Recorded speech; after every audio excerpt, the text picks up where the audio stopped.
Hello class and welcome to your last week of covering material. We are on week 14 of Reentry and Pathways to Desistance. So let's see what we're going to cover this week. Our learning objectives. By the end, you'll be able to justify a social justice approach to reentry that addresses poverty, violence, and racial inequality. You'll be able to argue for strong social bonds as a protective factor for those reentering society. You'll be able to compare the varying concepts of reentry from corrections professionals' viewpoints based on current position and geographic location, as well as discuss the ways incarceration directly impacts a prisoner's reentry. So one of the consistent themes throughout this course has been that individuals need support when returning home from prison. But what does that look like from a helpful viewpoint and not a hindering one?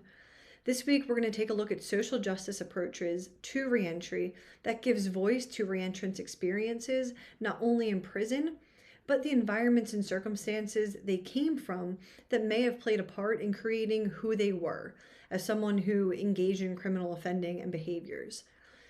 Poverty, violence, and racial inequality are also at the heart of the criminal justice system. So how do we change the narrative so that the future of reentry not only acknowledges these facts, but also takes them into account when we're providing services and support to those reentering society? That's the main idea for this week's readings. So some of the things you'll be reviewing. You're going to read The Offender Reentry as Correctional Reform, Finding the Boundaries of Meaning in Post-Prison Supervision, as well as Returning Home, Emerging Findings and Policy Lessons about Prisoner Reentry. You'll also watch The Barriers to Reentering Society After Prison. And then what you're going to do this week, you'll submit your week 14 quiz question, as well as complete the week 13 quiz. Then you've got two main assignments this week. The first one is going to be your discussion board. So you'll complete the Future of Reentry discussion board. So this week's readings discuss how reentry is a concept that's muddied by law and policy, available resources, corrections professionals' viewpoints, and whatever the organization's mission and policies are. But what remains constant across research are the needs of offenders who are returning home and the protective factors that can improve their odds of being successful.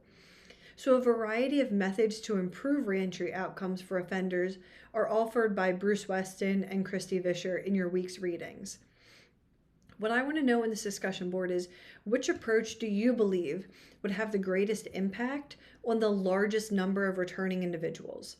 And you simply just need to justify your approach with support from this week's reading materials.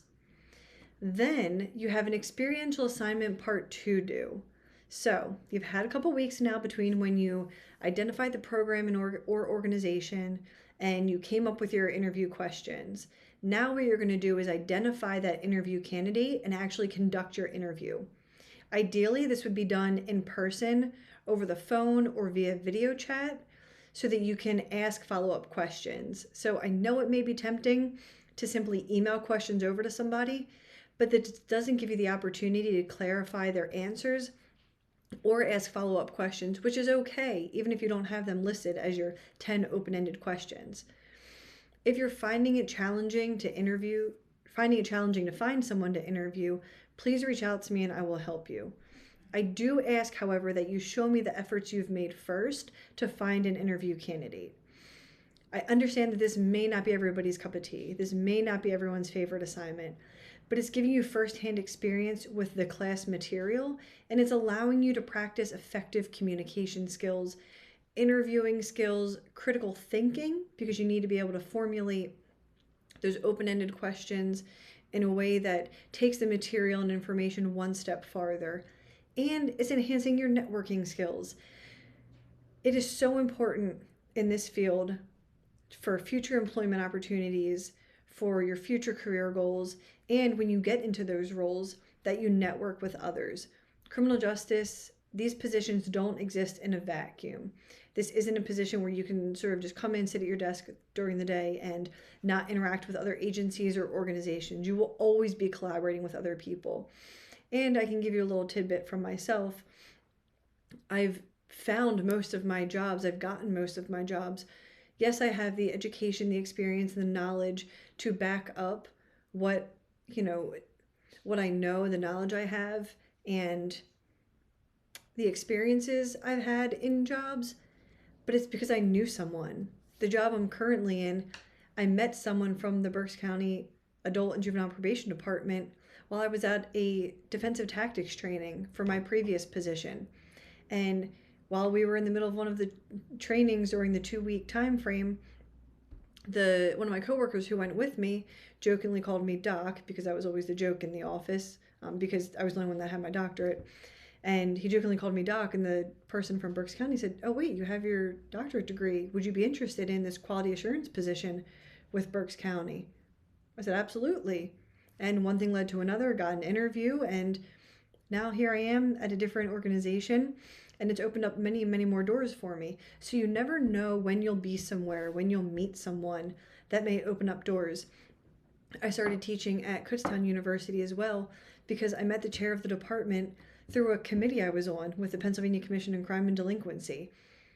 You never know. So you have to be in those opportunities, be in those situations, but then not be afraid to ask the person if there's opportunities for you. I simply asked the chair of the department, knowing that he was the chair. I said, "Hey, I just graduated with my doctorate. I would love to get into teaching. If you ever have any opportunities that are open, I would love to interview for one." He said, "At this time, we don't, but, thanks, and I'll keep you in mind."